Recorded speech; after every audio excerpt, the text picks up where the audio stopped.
Hello बच्चों, कैसे हो सभी। आज की क्लास में हम 7.2 के बारे में बात करेंगे। इसमें हम सेक्शन फॉर्मूला और मिड पॉइंट थ्योरम के बारे में जानेंगे। अगर आपने सेवंथ का इंट्रोडक्शन नहीं देखा हो तो पहली इसकी वीडियो को देखिए, वहां पर मैंने इंट्रोडक्शन भी समझाया है और 7.1 को भी क्लियर करवाया है। उसके बाद ही आप इस वीडियो को समझना ताकि अच्छे से समझ में आए। चलो स्टार्ट करें। उससे पहले अपनी नोटबुक और पेन अपने साथ में निकाल के रखिए ताकि अपने नोट्स हम खुद रेडी कर सकें। स्टार्ट करते हैं अपना बेटा सेक्शन फॉर्मूला। हिंदी में बात करूं, अनुभाग सूत्र या विभाजन सूत्र कहते हैं। ठीक है, क्या होता है इसका मीन्स वो समझेंगे और मिड पॉइंट थ्योरम कहां काम आती है वो भी बात करेंगे। तो स्टार्ट करें अपनी क्लास। ओके, स्टार्ट करते हैं बेटा। मेरे सामने क्वेश्चन है। क्या क्वेश्चन है, पहले क्वेश्चन को समझना और फिर उसके बाद मैं आपको विभाजन सूत्र सेक्शन फॉर्मूला समझाऊंगा कि कहां काम आता है। Find the coordinates of the point. आपसे कह रहा है कोऑर्डिनेट्स फाइंड करने हैं और मैंने आपको बताया ना कोऑर्डिनेट्स क्या होता है, एक्स और वाई की जो वैल्यू बताता है, एक्स की पोजीशन भी और वाई की पोजीशन दोनों बताता है, वो कोऑर्डिनेट्स कहलाता है। आपसे क्या कहा गया, find the coordinates of the point. एक पॉइंट है उसका कोऑर्डिनेट्स फाइंड करना है विच डिवाइड, वो जो कोऑर्डिनेट है वो डिवाइड कर रहा है एक लाइन सेगमेंट है जिसको -17 और 4-3 को डिवाइड कर रहा है। किस रेशियो में, 2:3 में। हिंदी में बात करूं कि उस बिंदु के निर्देशांक बिंदु ज्ञात करने हैं जो -17 और 4-3 को दो भागों में बांट रहा है 2:3 में। नहीं समझ में आया, कोई नहीं, समझते हैं। मैंने कहा एक लाइन सेगमेंट है, मान लीजिए लाइन सेगमेंट का अर्थ होता है एक रेखा है, एक लाइन है और इस लाइन का कोऑर्डिनेट्स आपको दे रखा है क्या, -17 और 4-3। ठीक है, ये एक लाइन है। ओके, अब कह रहा है कि इसको कोई एक ऐसा कोऑर्डिनेट है जो इसको दो भागों में बांट रहा है। एक तो कहे दो भागों में और एक कहे दो बराबर भागों में, दोनों में अंतर है बेटा। दो भागों में छोटा बड़ा भी हो सकता है और दो बराबर में, यानी ध्यान रखना दोनों बराबर ही होंगे। अगर बराबर बोला है तो यहां पर कुछ नहीं बोला बराबर, तो यहां पर 2:3 में डिवाइड किया है। इसका मीन्स है कि कोई हमने क्या किया, एक चाकू लिया और इस चाकू से इस लाइन को काट दिया। सेक्शन, सेक्शन करना, विभाजन करना, बांटना। एक एग्जांपल देता हूं, जैसे आपकी 10th क्लास में मान लीजिए बच्चे ज्यादा हुए।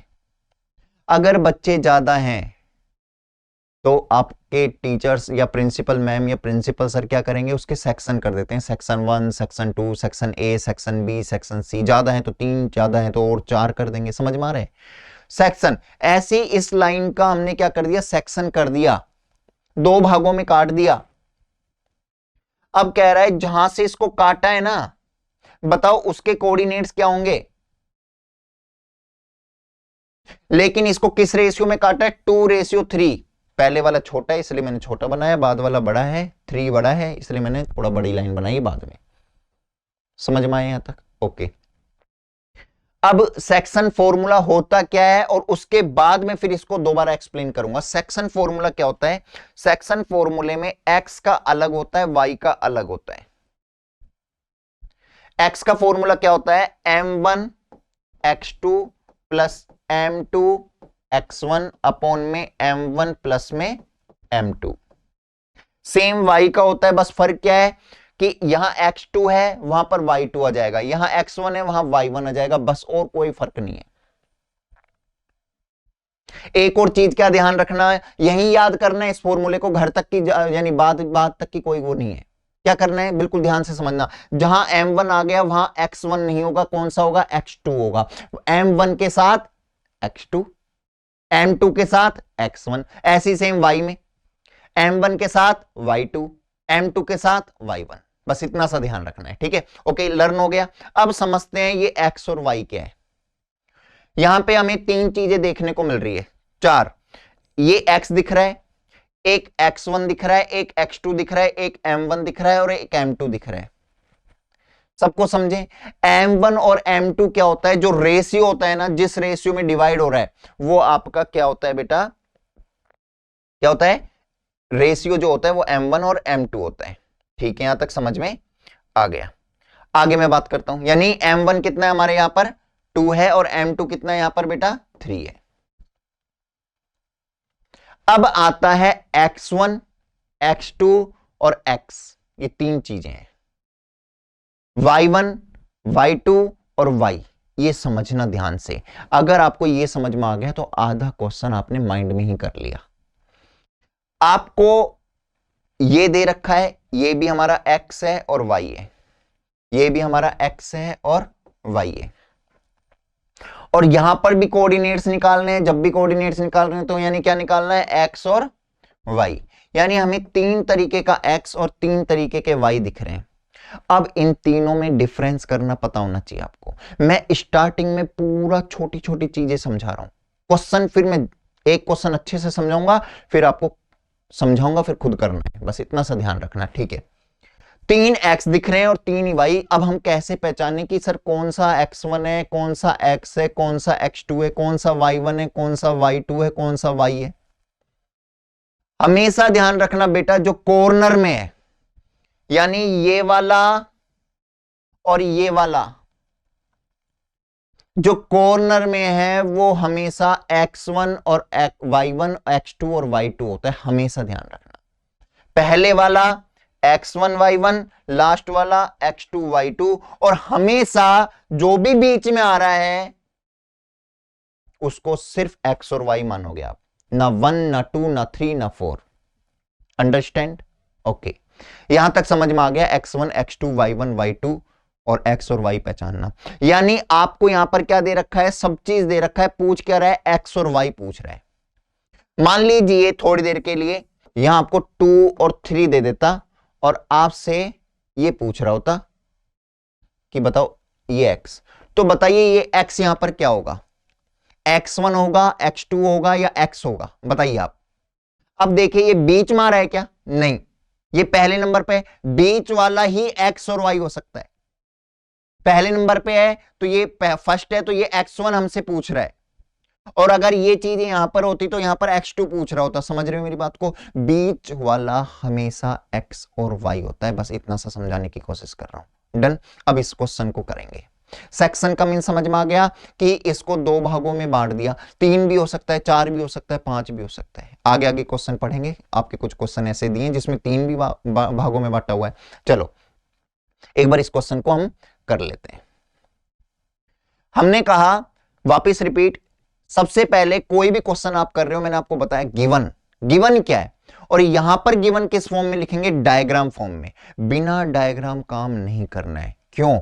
हमें अगर डायग्राम हम बनाते हैं तो एग्जामिनर पर बहुत ही इंप्रेशन पड़ता है, अच्छा इफेक्ट पड़ता है, और वो नंबर ज्यादा देने की कोशिश करेंगे, तो हमें ज्यादा नंबर खींचने एग्जामिनर से। समझ रहे हो? तो हम क्या करेंगे, सबसे पहले डायग्राम बनाएंगे। डायग्राम क्या है यहां पर, find the coordinates of the point divides, एक लाइन सेगमेंट है बेटा, हिंदी में बात करूं, एक रेखा है जिसके कोऑर्डिनेट्स क्या दे रखे हैं आपको, -17 और क्या दे रखे हैं, 4, -3। इसको किस रेशियो में कट किया गया, 2:3। पूछ क्या रहा है आपसे, इसके कोऑर्डिनेट्स बताइए, एक्स और वाई आपसे पूछ रहा है। हम क्या करेंगे, पहले x का फॉर्मूला लगा देते हैं। x बराबर क्या होता है बेटा, m1 x2 plus m2 x1 upon में m1 प्लस में m2। अब जो दिया है वो पुट कर दीजिए। बताओ x दे रखा है, x हमेशा बीच वाले में से आता है, x का x ही लिख देंगे क्योंकि ये नहीं दे रखा। m1 दे रखा है, बिल्कुल पहले वाला रेशियो m1 होता है 2 इंटू, बीच में कोई साइन नहीं तो इंटू x2 क्या है बताओ, ये क्या है हमारा x1, ये क्या है हमारा y1, ये क्या है हमारा x2, ये क्या है हमारे पास y2, x2 बताओ क्या है 4, यहां पर लिख देंगे 4, प्लस का प्लस, m2 क्या है बेटा 3 इंटू x1 क्या है हमारे पास -1 अपॉन में m1 प्लस में m2, 2 और प्लस 3 कितना हो गया 5। अब 2 + 3 लिख सकते हो, आगे वाले स्टेप में आप सोल्व कर सकते हो, एक ही बात है। x का x, 2 4 जा 8, प्लस का प्लस 3 1 जा 3 और माइनस प्लस माइनस, माइनस का 3 डबल साइन आया तो मैंने ब्रैकेट लगा दिया अपॉन में 5। फिर हम क्या करेंगे, x का x बराबर का बराबर 8 प्लस माइनस माइनस 3 अपॉन में 5। मैं यहां डायरेक्ट भी लिख सकता था -3, क्यों नहीं लिखा, ताकि आप कंफ्यूज ना हो। ठीक है, ओके। x बराबर क्या हो गया बेटा, 8 में से 3 गया तो 5 अपॉन में 5, आंसर आया 1। x की वैल्यू क्या आई, 1। ऐसे ही सेम आप क्या करोगे, y की वैल्यू निकाल सकते हो, खुद निकालना है। समझ में आया, ठीक है। सेक्शन फॉर्मूला समझ में आ गया। मिड पॉइंट थ्योरम भी समझाऊंगा कि कहां ध्यान, हम क्या मिड पॉइंट थ्योरम की जगह क्या सेक्शन फॉर्मूले से भी काम कर सकते हैं, बिल्कुल कर सकते हैं। वो मैं समझाऊंगा आगे कि दोनों सिमिलर कब होते हैं। चलो आगे हम बात करते हैं। नेक्स्ट क्वेश्चन क्या कह रहा है, find the coordinates of the point trisection of the line segment. एक लाइन सेगमेंट, एक रेखा है जिसके कोने ये हैं। भाई ज्वाइनिंग बोला है ना, एक लाइन सेगमेंट है जिसको ज्वाइन कौन कौन कर रहा है, ये वाला फर्स्ट हो जाएगा, ये वाला सेकंड हो जाएगा। करें, हिंदी में वही रेखाखंड है, उसको ट्राइसेक्शन, ट्राइसेक्शन मींस होता है त्रिखंड। अभी समझाऊंगा, पहले हम डायग्राम बनाएंगे। डायग्राम में हमने क्या लिखा, 4 - 1, जो पहले है वो पहले, जो बाद में है वो लास्ट में।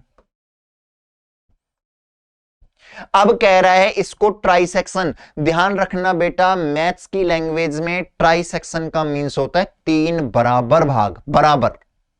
हिंदी में त्रिखंड, त्रिखंड का मींस होता है 3 बराबर टुकड़े, बराबर, ध्यान रखना।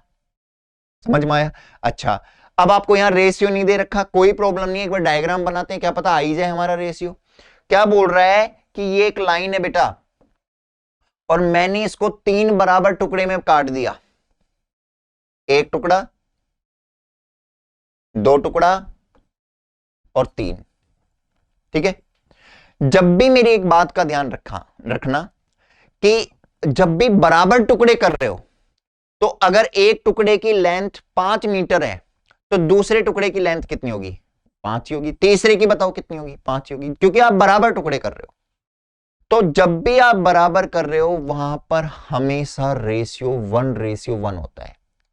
दोबारा मेरे साथ बोलो, क्या होता है, जब भी बराबर पीस कर रहे हो किसी भी चीज के, वहां हमेशा रेशियो, अनुपात क्या होता है, 1:1। ओके, तो जब ये बराबर होता है तो इसका रेशियो 1:1, और 3 भागों में तो 1:1:1, 4 होता तो 1:1:1:1, 5 होता तो सेम 5 बार। ओके, अब आपसे क्या कह रहा है कि बताओ जहां से मैंने इनके टुकड़े किए ना उसके कोऑर्डिनेट्स बताओ।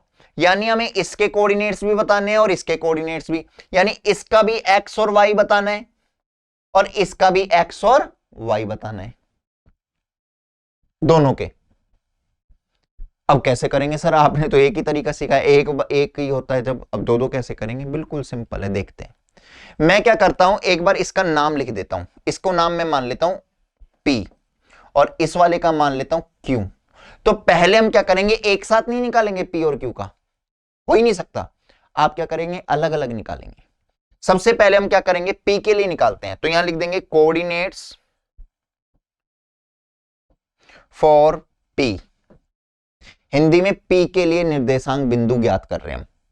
अब जब P के लिए है तो Q को भूल जाओ, और जब Q निकालेंगे तो P को मत भूल जाना। ठीक है, अब जब P के लिए, तो P के लिए डायग्राम दोबारा बनाएंगे भाई। ये वाला तो ठीक है, 4, -1, और ये लास्ट वाला -2, -3। अब P निकाल रहे हैं तो P को ही लिखना है, Q को नहीं लिखना। P का हमें x और y निकालना है। अब एक बात बताओ, रेशियो यहां से और P तक रेशियो कितना आ रहा है, 1, लेकिन P से और लास्ट तक रेशियो कितना आ रहा है, 1 और 1 कितना आ रहा है बेटा, 2। तो जब P का कोऑर्डिनेट निकालोगे, P का जब x निकालोगे, तो वहां पर रेशियो m1 क्या यूज करोगे, 1, और m2 यूज क्या करोगे, 2, और x भी निकाल लोगे, y भी निकाल लोगे। बताओ निकल गया, आगे समझ में, निकाल सकते हो, यस और नो बोलो मेरे साथ, निकाल सकते हो। ओके, ठीक है, यानी हमने क्या किया, P का जब कोऑर्डिनेट लिख रहे हैं, निकाल रहे हैं, तो हम क्यों भूल जाएंगे। अब देखो शुरू से और P P के बीच में कितना रेशियो आ रहा है, 1 आ रहा है, लेकिन P से और लास्ट तक में कितना आ रहा है, 1 भी आ रहा है, 1 भी आ रहा है, यानी इन दोनों को ऐड करेंगे तो 2। यहां पर M1 1 यूज करेंगे, M2 2 यूज करेंगे और X निकल जाएगा, Y निकल जाएगा। अच्छा, अब मुझे एक बात बताओ, जब आप Q के लिए करोगे, क्या करोगे, जब Q का रेशियो निकालोगे तो सेम 4 -1 ये आ जाएगा और सेम लास्ट वाला -2 और -3। और मैंने बताया ना, जब P निकालोगे तो Q भूल जाना और Q निकालोगे तो P भूल जाना। जब Q निकाल रहे हैं तो P भूल जाइए। अब बताओ, Q और स्टार्टिंग पॉइंट के बीच में कितने रेशियो आ रहे हैं, 2 आ रहे हैं, 2 रेशियो, लास्ट में कितने आ रहे हैं, यहां पर 1। अब यहां M1 Q का जब निकालोगे तो M1 क्या यूज करोगे, 2 और M2 यूज क्या करोगे, 1 और फाइंड दैट। कर सकते हो, ठीक है। चलो आगे हम बात करते हैं आपसे नेक्स्ट क्वेश्चन। नेक्स्ट क्वेश्चन हमसे क्या कह रहा है, फाइंड द रेशियो। अभी तक आपको रेशियो दे रखा था, जाने अनजाने में आपको दे रखा था। जैसे ट्राई सेक्शन में नहीं दिया तो हमें पता था 1:1:1, इनडायरेक्टली डायरेक्टली आपको दे रखा था। लेकिन इस वाले क्वेश्चन में आपको उल्टा बोला जा रहा है। क्या कहा जा रहा है कि अब आपको रेशियो निकालना है। क्या करना है बेटा, रेशियो निकालना है। यहां रेशियो नहीं देगा तो हो सकता है जब रेशियो नहीं देगा तो बीच वाला कोऑर्डिनेट जो हमको निकलवा रहा था वो दे रखा होगा। पढ़ते हैं एक बार क्वेश्चन। फाइंड द रेशियो, यानी हमें M1 और M2 निकालना है, सीधा सिंपल। जब रेशियो फाइंड करना है तो क्या निकालना है, हिंदी में बात करूं, अनुपात ज्ञात कीजिए। देखो, वह अनुपात ज्ञात कीजिए। अनुपात ज्ञात कर रहे हैं, यानी हमें क्या ज्ञात करना है, M1 M2। ओके, आगे क्वेश्चन पढ़ते हैं। Line segment joining the points. Line segment कौन से पॉइंट से ज्वाइन कर रहे हैं, -310 और 6 -8। ओके, ये दोनों ज्वाइन। डिवाइड बाय, इससे डिवाइड हो रहा है किससे, -16। यानी इस वाले को कहां रखेंगे, बस ये पता होना चाहिए कि बीच में कौन सा आएगा और साइड में दो। अगर ये कंफर्म हो गया ना तो बस काफी है, ठीक है। डिवाइड, मैंने कहा एक मैंने खरबूजा लिया, उसको डिवाइड बाय चाकू, नाइफ, मैं चाकू से उसको काट रहा हूं तो चाकू बीच में आया ना। ऐसे ही एक लाइन सेगमेंट है, उसको डिवाइड बाय किससे कर रहा है, -16, तो इसको कहां लिख देंगे हम, बीच में। अब आपको वही M1 M2 निकालना है तो M1 M2 हमें दिया ही नहीं तो मैंने ये लिख दिया। अब आपको क्या क्या दे रखा है वो देखिए। बताओ, इसमें -3 क्या है, X1 है, X2 है या X है। पहले नंबर पे है तो X1 Y1। अच्छा, ये वाला लास्ट है तो X2 Y2। बोलते जाएंगे मेरे साथ। और ये क्या है, X और Y। अब जो दे रखा है वो पुट कर दो। मेरी एक बात का ध्यान रखना, और हर छोटी छोटी चीजें बताता चल रहा हूं। जब भी फाइंड रेशियो, अनुपात ज्ञात करें, जब भी अनुपात ज्ञात करें, हमेशा आप X से भी निकाल सकते हो, Y से भी। दोनों का फॉर्मूला निकालने की जरूरत नहीं है, या आपकी मर्जी है कि आप X से निकालना चाहते हो या Y से, एक ही फॉर्मूला पुट करेंगे। लेकिन बस शर्त ये होनी चाहिए कि X और Y दे हुआ होना चाहिए। कई बार क्या है, X नहीं दे रखा होता, सिर्फ Y दे रखा होता, तो सिर्फ Y वाला ही फॉर्मूला पुट होगा क्योंकि X दे ही नहीं रखा। और जब Y दे रखा हो या Y नहीं दे रखा, X तो सिर्फ है। बस अगर दोनों दे रखे हैं वो आपकी मर्जी कि आप कौन सा फॉर्मूला पुट कर। अब यहां दोनों दे रखे हैं, X भी दे रखा है Y, तो हम एक बार X से निकाल लेते हैं। X का फॉर्मूला क्या होता है, X equal to M1 X2 plus में, बोलेंगे मेरे साथ, क्या होंगे, M2 X1 अपॉन में M1 प्लस में M2। X क्या है, जो दे रखा है वो पुट करते जाओ। X क्या है, -1, बराबर का बराबर। M1 क्या है, नहीं मालूम, M1 तो हमसे पूछा गया है। इंटू का इंटू, X2 क्या है भाई, X2 6 है, प्लस का प्लस, M2 नहीं मालूम, M2 का M2 इंटू X1 क्या है भाई, -3 अपॉन में M1 प्लस में M2। दुनिया तक आप Y से भी निकाल सकते हो, ठीक है। ओके, अब हम क्या करेंगे, इसको थोड़ा सा और सोल्व कर लेते हैं। इसके नीचे कुछ नहीं, -1 बराबर M1 अपॉन में M2, और ये क्या था बेटा, M1। ओके, अब देखेंगे क्या करेंगे, इसको इरेज कर दो, कोई प्रॉब्लम नहीं है। अब इसके नीचे कुछ नहीं, तो जिसके नीचे कुछ नहीं होता उसके नीचे क्या होता है बेटा, 1 होता है। अब हम क्या कर लेंगे, क्रॉस मल्टीप्लाई। क्रॉस मल्टीप्लाई हमेशा कब होता है, जब बीच में बराबर हो और अपॉन हो। तो हम क्या करेंगे, क्रॉस मल्टीप्लाई। -1 का मल्टीप्लाई m1 से करेंगे तो माइनस का m1 आ जाएगा।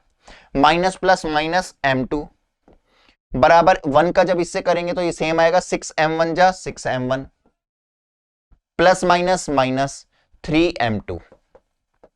यहां तक समझ में आ गया, क्रॉस मल्टीप्लाई कर दिया।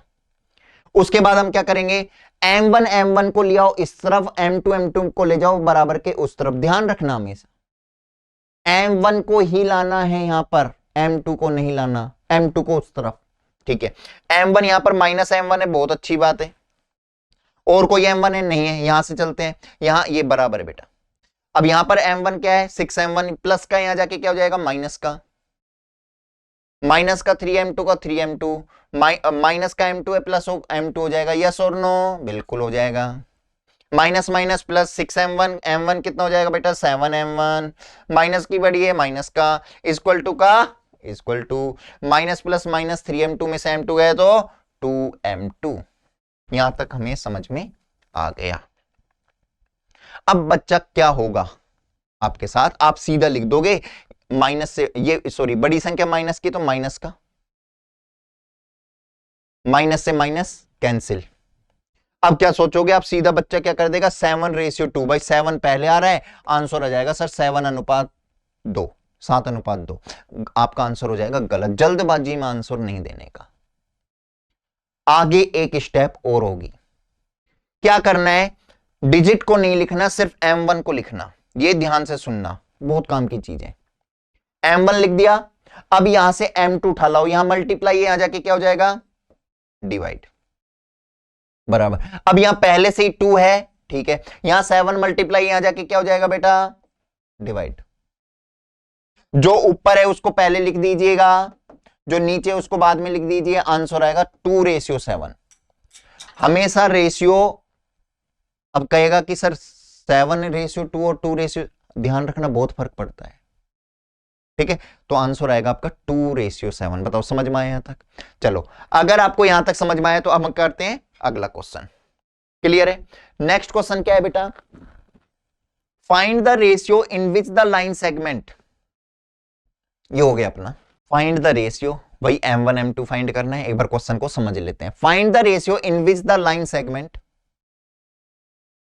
ज्वाइनिंग a-5 एंड, यानी एक लाइन सेगमेंट जो है वो कौन कौन से ज्वाइन हो रहा है, इससे। तो हम क्या करेंगे, इस वाले को फर्स्ट और इस वाले को लास्ट। ठीक है, इस डिवाइड बाय एक्स एक्सिस। बहुत अच्छा क्वेश्चन है। फाइंड द कोऑर्डिनेट्स, यानी हमें रेशियो भी फाइंड करना है और कोऑर्डिनेट्स। यानी पहले वाले क्वेश्चन में आपको रेशियो दे रखा था, कोऑर्डिनेट्स निकलवा रहा था बीच का। दूसरे वाले क्वेश्चन में बीच का कोऑर्डिनेट दे रखा था, रेशियो निकलवा रहा था। लेकिन यहां पर रेशियो भी नहीं दिया ना कोऑर्डिनेट दिया, दोनों निकालना है। अब सर ऐसे कैसे हो सकता है।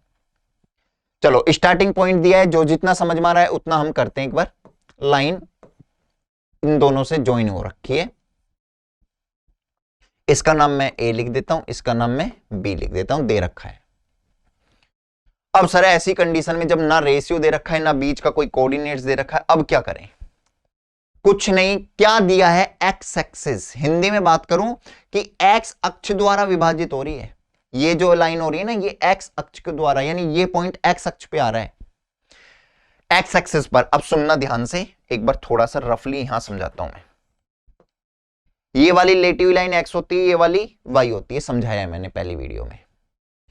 मैंने कहा ये बताओ कोऑर्डिनेट, ये एक पॉइंट है, बताओ एक्स पर है या वाई पर है। कुछ बच्चा इसको दोनों पर कहेगा, नहीं। क्या ये एक्स को टच कर रहा है, नहीं कर रहा। क्या ये वाई को टच कर रहा है, नहीं कर रहा। तो हो ही नहीं सकता, ना एक्स पर है ना वाई पर है। एक्स पर कब होगा, जब एक्स को टच करेगा। यहां पर कहीं भी टच कर रहा हो, एक्स को टच कर रहा है तो एक्स पर। भाई मैंने कहा ये पेन है, ये हाथ पर है या नहीं है, है। अब क्यों, क्योंकि ये हाथ को टच कर रहा है। अब बताओ ये हाथ पे है, इस वाले हाथ पे है, नहीं, क्योंकि हाथ को टच ही नहीं कर रहा। जब टच ही नहीं कर रहा तो आप उसको कैसे कह सकते हो कि हाथ पे है।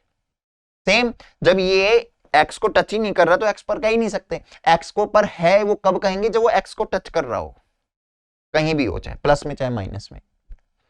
अब सर इतना क्यों समझा रहे हो? समझना, जब भी कोई कोऑर्डिनेट एक्स पर हो तो उसका वाई हमेशा क्या होगा बेटा, क्योंकि ना तो ये ऊपर उठा ना नीचे, ये तो एक्स को है, तो वाई हमेशा क्या होगा उसका? जीरो।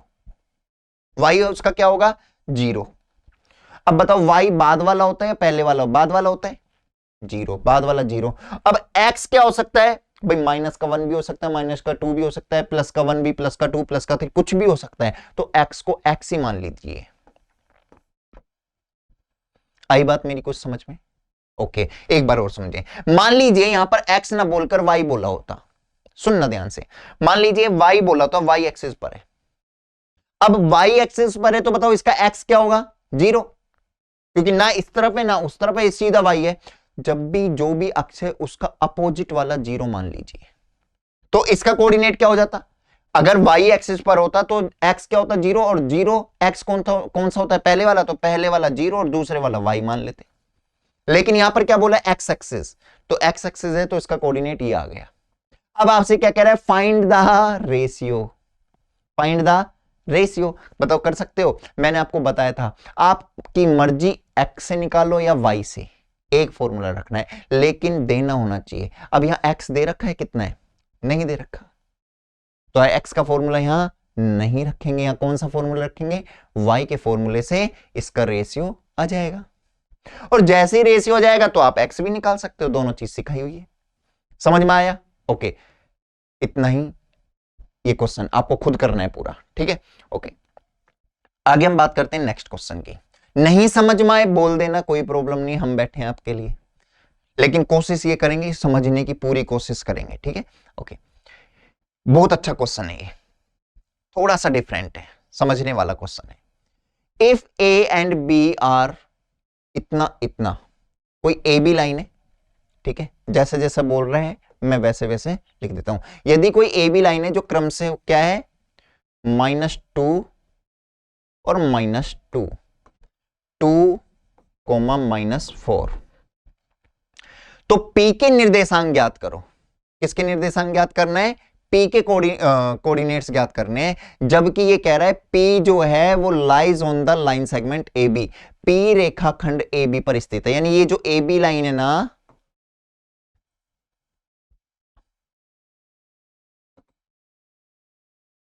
ये जो AB लाइन है ना, इसी लाइन पर P है। वो यहां भी हो सकता है, यहां भी हो सकता है, कहीं भी आप यहां मान लीजिए, कहीं भी मान लो, मर्जी, क्योंकि रेशियो तो दिया ही नहीं छोटा बड़ा। ओके, अब आपसे क्या कह रहा है?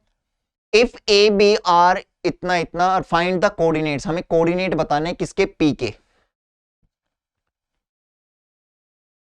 P के निर्देशांक बिंदु बताने हैं। मुझे एक बात बताओ, क्या आपको यहां रेशियो दिया है? नहीं। क्या आपको यहां कोऑर्डिनेट्स? कोऑर्डिनेट्स तो पूछ रहे, बिना रेशियो सर कोऑर्डिनेट्स कैसे? बिना M1 M2 के कोऑर्डिनेट्स कैसे निकालेंगे? सीधी सिंपल बात है, आप भी सही सोच रहे हो। तो यहां कुछ तो दिया होगा, अगर रेशियो नहीं दिया तो कुछ तो दिया होगा। वहां इससे पहले वाले क्वेश्चन में क्या दिया था? X axis. ऐसा यहां पर भी कुछ ना कुछ दे रखा है, देखते हैं। यहां दे रखा है AP बराबर 3/7 AB दे रखा है। अब इससे निकालते हैं, कुछ तो निकलेगा भाई, ऐसा नहीं हो सकता, कुछ तो निकलेगा, देखते हैं। AP, मैंने हमेशा बोला हुआ है जब भी ना समझ में आए किसके पास जाओ? सर के पास, मैडम के पास नहीं, गिवन के पास। किसके पास जाना है? गिवन के पास। गिवन आपको 100% हेल्प करेगा, ठीक है? क्योंकि घर पर पढ़ रहे हो, सर और मैम थोड़ा ना घर पे आएंगे आपके, समझ रहे हो? तो किसके पास जाओ? गिवन के पास। गिवन 100% आपके पास मिलेगा और हेल्प भी करेगा। तो मैं गिवन के पास गया, AP बराबर 3/7 AB, ये दिया हुआ है। अब इससे क्या समस्या समझ में आ रही है, देखते हैं। AB यहां पर इंटू में, यहां जाके क्या हो जाएगा? डिवाइड। यानी AB जो लाइन है वो कितना है? 7 है। इस पूरे लाइन कितना है? AB पूरी लाइन है, इसका कितना है बेटा? 7 है। और AP यानी यहां से और यहां तक कितना है बेटा? 3 है। तो बताओ यहां से और यहां तक कितना होगा? सीधा भाई, मुझे 7 किलोमीटर जाना है, मैं 3 किलोमीटर जा चुका हूं, कितना और जाना है? कितना और जाना है? 4 किलोमीटर। हो जाएगा, बताओ रेशियो आ गया 3/4। आपके पास M1 भी है, आपके पास M2 भी है, आपको P के कोऑर्डिनेट्स X और Y निकालने, निकाल सकते हो, खुद निकालना है। ओके ठीक है, अगला क्वेश्चन देखते हैं। मैंने कहा ना गिवन आपकी 100% हेल्प करेगा और हर टाइम जब भी आप पढ़ रहे हो हर बार आपके साथ रहता है, बस आपको थोड़ा सा उसके ऊपर देखना है, उसके पास जाना है, उससे हेल्प मांगनी है, तभी वो हेल्प करेगा। अगला question, find the coordinates of a point A where A B is a diameter. बहुत अच्छा क्वेश्चन है। हिंदी में बात करूं, हमें ए के निर्देशांक बिंदु ज्ञात करने हैं, जबकि ए बी जो है वो एक व्यास है। व्यास क्या होता है बेटा? एक सर्कल है, ये सेंटर है। जब हम सर्कल वाला चैप्टर पढ़ेंगे वहां बहुत अच्छे से समझाऊंगा हर छोटी छोटी चीज। यहां थोड़ा सा है तो थोड़ा समझ लेते हैं। ये परिधि होती है, इंग्लिश में इसको सरकमफ्रेंस कहते हैं, जो ये साइड में बाउंड्री बनी हुई है। ये सेंटर पॉइंट है, केंद्र बिंदु। जब भी सरकमफ्रेंस से और केंद्र बिंदु तक की वो रेडियस आर होती है, लेकिन जब इस लाइन को मैं पूरी ड्रॉ कर देता हूं तो उसको हम बोलते हैं व्यास। क्या बोलते हैं बेटा? व्यास। ओके ठीक है, यहां तक हमें समझ में आ गया, ये व्यास है। तो ये क्या कह रहा है? A B is a diameter, यानी ए बी जो है वो व्यास है। और आपको कोऑर्डिनेट्स किसके फाइंड करने? ए के, यानी ए का कोऑर्डिनेट्स आपको नहीं दिया तो क्या दिया? whose center is 2-3, जिसका केंद्र बिंदु क्या है? केंद्र क्या है बेटा? 2-3, यानी केंद्र यानी ये O आपको क्या दे रखा है? 2-3। और B कितना है? 1-4। आपको क्या ज्ञात करना है बताओ? x y ज्ञात करना है, या x1 y1 ज्ञात करना है, या x2 y2? बताओ मेरे को। देखो बीच वाला xy होता है, लास्ट वाला x2 y2 होता है, पहले वाला x1 y1, यानी हमें क्या फाइंड करना है? x1 y1। फॉर्मूले इनपुट कर दो। लेकिन समस्या एक आएगी कि सर रेशियो तो दिया ही नहीं है, बिना रेशियो कैसे? कुछ भी नहीं दिया और उसके अलावा कुछ दिया भी नहीं है। और आप कह रहे थे गिवन के पास जाओ, बताओ गिवन आपकी कैसे हेल्प करेगा? करेगा। क्या दिया है? ये डायमीटर है। डायमीटर का ध्यान रखना, यहां से और यहां ये केंद्र बिंदु यानी बीच में, मिड में, इसलिए यहां से यहां तक जितना होगा यहां से यहां तक भी उतना होगा। और जब ऐसी कंडीशन हो तो वहां रेशियो, जब बराबर टुकड़ा हो तो वहां रेशियो मैंने बताया था क्या होता है? 1:1। कर सकते हो। M1 दे रखा है, M2। Sir mid point theorem भी आप भूल रहे हो बेटा। मिड पॉइंट थ्योरम ध्यान रखना, जब भी बराबर टुकड़ा, आप देखो रेशियो 1, M1 भी 1 है और M2 भी 1 है, तो आप यहां पर मिड पॉइंट थ्योरम, लेकिन मैं आपको नहीं बताऊंगा। हमें मैथ्स में ज्यादा फॉर्मूले पर डिपेंड नहीं होना, सीधा सेक्शन फॉर्मूला ही लगाना है। आपको वही करना है, M1 की जगह 1, M2 की जगह 1 और करना है खुद। ठीक है ओके, ये हमारा ये क्वेश्चन भी कंप्लीट। तो ए का x1 y1 आप खुद निकाल सकते हो। अगला question, find the coordinates of the point which divide the line segment joining okay 4 equal part. Simple है, समझते हैं, हल्का सा करना आपको खुद ही है। वैसे क्या कह रहा है? एक लाइन है -2 और 2, 2 और 8, इसका नाम B है, इसका नाम A है। क्या कह रहा है? 4 इक्वल पार्ट्स, यानी 4 बराबर भाग में। अपन कर चुके हैं ऐसे 3 इक्वल पार्ट्स में, हम 4 बराबर भागों में तोड़ देते हैं, इसको काट देते हैं। डन। इसका नाम, इसके सबके कोऑर्डिनेट्स xy निकालिए। ये x1 y1, वो x2 y2, और ये सब xy हो जाएगा। इसका भी xy, इसका भी xy, इसका भी xy। हालांकि कुछ बच्चे समझ गए होंगे मुझे कैसे करना है, क्योंकि ट्राई सेक्शन में हमने बता दिया। फिर भी इसका नाम मैं P डाल देता हूं, इसका Q डाल देता हूं, इसका Q डाल देता हूं, इसका R डाल देता हूं। पहले क्या करेंगे? कोऑर्डिनेट्स फॉर P, लाइन को दोबारा बनाएंगे, ये लिखेंगे, ये लिखेंगे। जब P निकाल रहे हो तो Q को भूल जाइए और R को भूल जाइए। सिर्फ किसका काम करना है? P का करना है। ओके, काम करना है, इसको मारना नहीं है। कहीं काम करना है सर ने बोल दिया और भाई साहब लग जाओ, नहीं। ठीक है, हाँ। P क्या है हमारा? X और Y निकालना है। अब देखो रेशियो क्या होगा? इस A और P, AP के बीच में कितने आ रहा है भाई? 1:, सबका 1:1 हो जाएगा, क्योंकि 4 इक्वल पार्ट्स है। A और P के बीच में 1 आ रहा है, और P से और लास्ट तक के बीच में कितना आ रहा है 1 1 1 3, तो यहां पर 1:3 काम आ जाएगा, M11 M2 3।